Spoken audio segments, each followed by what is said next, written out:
दौसा ज़िले में भी एक शेर आ गया है और शेर लगातार अपना मूवमेंट कर रहा है।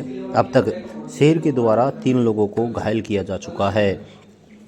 शेर ने महू खुर्द में यह लोगों को घायल किया है, जिनका दौसा जिला अस्पताल में ले जाया गया। वहां प्राथमिक उपचार के बाद उसे जयपुर रेफर कर दिया है। घायलों का जयपुर में इलाज किया जा रहा है। वहीं दूसरी तरफ शेर को पकड़ने का प्रयास वन विभाग के द्वारा और प्रशासनिक अधिकारियों द्वारा लगातार किया जा रहा है। गाड़ियों में सवार होकर वन विभाग के और पुलिस के अधिकारी खेतों में घूम रहे हैं। दौसा जिला कलेक्टर देवेंद्र कुमार और रंजीता शर्मा भी यहां पहुंची थी। वो भी खेतों में गाड़ी में सवार होकर घूमती नजर आई हैं और वह लगातार शेर को देखने की कोशिश कर रही हैं। वह लगातार अपने मूवमेंट भी कर रही हैं और अधिकारियों को निर्देश दे रही हैं कि शेर से लोगों को बचाया जा सके, लोगों को अब शेर शिकार नहीं बना सके, जिसके चलते अब शेर अब सरसों के खेतों में चला गया है और सरसों के खेतों में यह शेर अंदर जाने के बाद काफ़ी प्रयास भी किए गए हैं वन विभाग के द्वारा। वहीं वन विभाग की गाड़ियों पर भी शेर के द्वारा हमला किया गया है, जिसमें गाड़ी के शीशे टूट गए हैं और गाड़ी में चला रहे ड्राइवर ने अपनी जान बड़ी मुश्किल से शेर से बचाई है।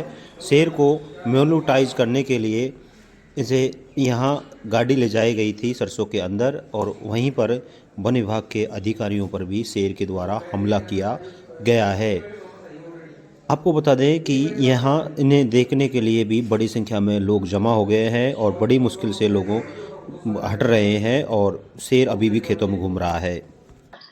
हमारे यहाँ पे शेर का मूवमेंट सुबह सूचना मिली थी और हमने क्या है, यहाँ पे जो रेस्क्यू टीम है सरिस्का से और जयपुर से रेस्क्यू टीम आई है एंड उसको लगातार प्रयास जारी है उसको ट्रैंकुलाइज करने के। कलेक्टर साहब भी आए थे, प्रयास कर रहे हैं, लगातार देखना भी गया है, अभी तक लोगों पर हमला भी किया है। कितने लोगों पर हमला किया है? यहाँ मऊखेड़ा करके गांव है हमारे बांदीकुई रेंज में। तो सुबह सूचना मिली थी एंड 2 लोगों को घायल करने की सूचना है एंड जिनकी कंडीशन अभी स्टेबल है एंड अभी कलेक्टर साहब और एसपी मैडम भी आए थे यहाँ पे जो इंतज़ाम है उसका मुआयना करने के लिए। और यहाँ पे पुलिस की पर्याप्त जाब्ता है, जो लोग हैं वहाँ पे थोड़ा सा डिस्टर्बेंस ना करें, क्योंकि एनिमल ज़्यादा डिस्टर्ब करेंगे तो फिर वो अटैक करने की संभावना है। तो लोगों को कॉर्डन ऑफ करके प्रयास कर रहे हैं। अभी तक किस प्रकार के प्रयास किए हैं, सफल रहे हैं या हाँ, अभी प्रयास किए हैं। सुबह भी ट्रैंकुलाइजिंग टीम थी हमारी, ट्रैंकुलाइज करने के प्रयास किए गए एंड अभी भी लगातार जारी है। जैसे ट्रैंकुलाइज हो जाएगा आपको हम इन्फॉर्म कर देंगे।